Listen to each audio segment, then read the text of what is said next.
It's sad that we have to do it. You know, common sense would say we should never even have to be talking about a thing like that. Who would allow people to pour into our country that are from prisons and from lots of other places that you don't want to talk about?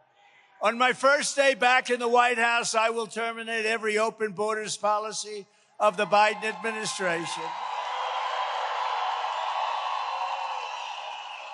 And I will invoke the Alien Enemies Act to remove all known or suspected gang members, drug dealers, or cartel members from the United States, ending the scourge of illegal alien gang violence once and for all.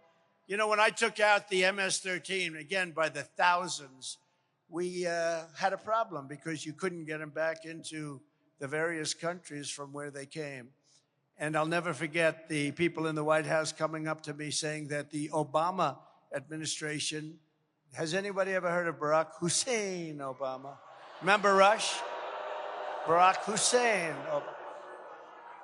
Remember Rush Limbaugh? He would talk about Barack Hussein Obama. Rush. Gave him the Presidential Medal of Freedom. He is missed, greatly missed. Man of great common sense. Forget about conservative, liberal, who cares? I mean, he was a man. We want to deal with common sense, right? We want borders. We want good education. We want low interest rates. We want a strong military. We want as fewer regulations as we can have. But you think of it, Rush Limbaugh, so many people, we've lost so many great people that got it. They were people of common sense, just common sense, and that's what we need. We need common sense. We're the party of common sense, the Republican Party. You like strong borders, right? You don't want people coming in from prisons and mental institutions. I will shift massive portions of federal law enforcement to immigration enforcement, including parts of the DEA, ATF, FBI, and DHS. And I will make clear that we must use any and all resources needed to stop the invasion of our country, including moving thousands of troops currently stationed overseas in countries that don't like us. They laugh at our current president. They think he's a fool, and we shouldn't be there. We shouldn't be there. We have to protect our own borders first. Before we defend the borders of foreign countries, we have to get our act together. We have to be able to do it for ourselves. I will also use Title 42 to end child trafficking crisis by returning all trafficked children to their families in their home countries immediately.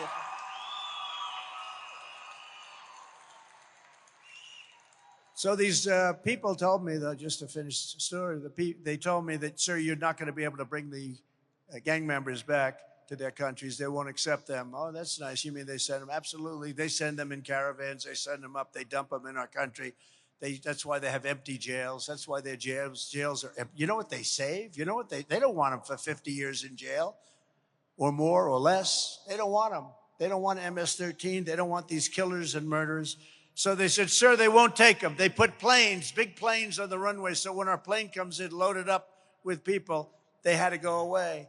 And they put bus stops, they put all of these stoppers, big stoppers. You blow out the tires, they have them on the ground, they pop up, they blow out the tires of our buses and vans as we bring them back into the various countries, Honduras, El Salvador, different countries, all different countries. They come from a lot of different countries.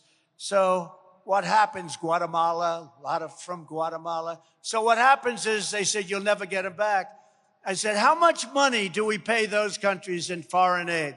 Sir, we pay them $750 million. It's a lot, you know, not big compared to what some countries get, stupidly. But we pay them $750 million. I said, please inform them that starting tomorrow morning, they are not getting any more foreign aid.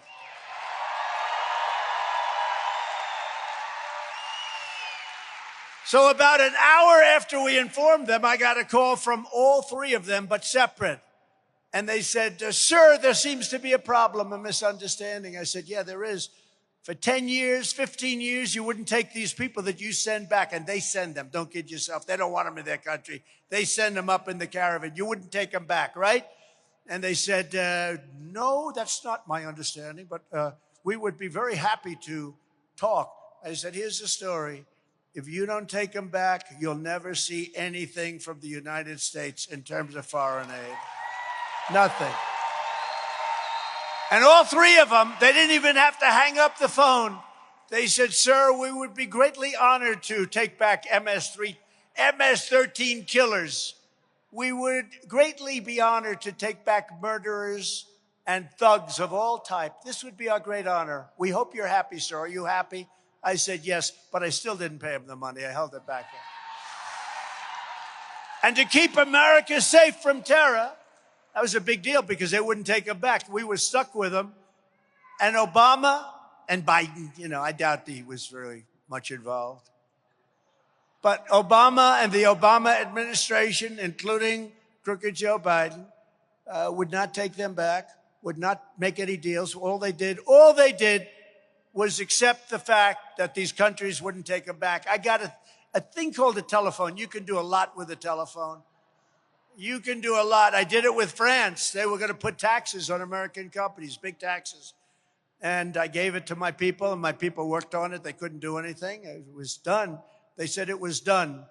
And my people came back. They're good people, but they aren't me, and they're not you. And they came back, and they said, sir, Macron, they spoke to Macron, very nice gentleman, but he's for France. And he's a wise guy, but he's for France. And we're for the United States of America, right? Sir, we spoke to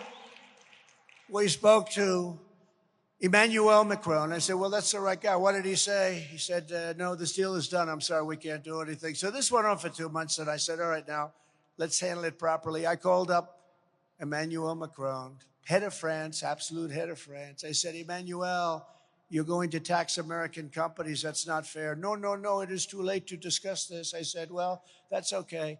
But here's the story. If this goes into effect next week when it was supposed to go into effect, I am going to put a 100% tax on all wine and champagne that comes in to the United States from France.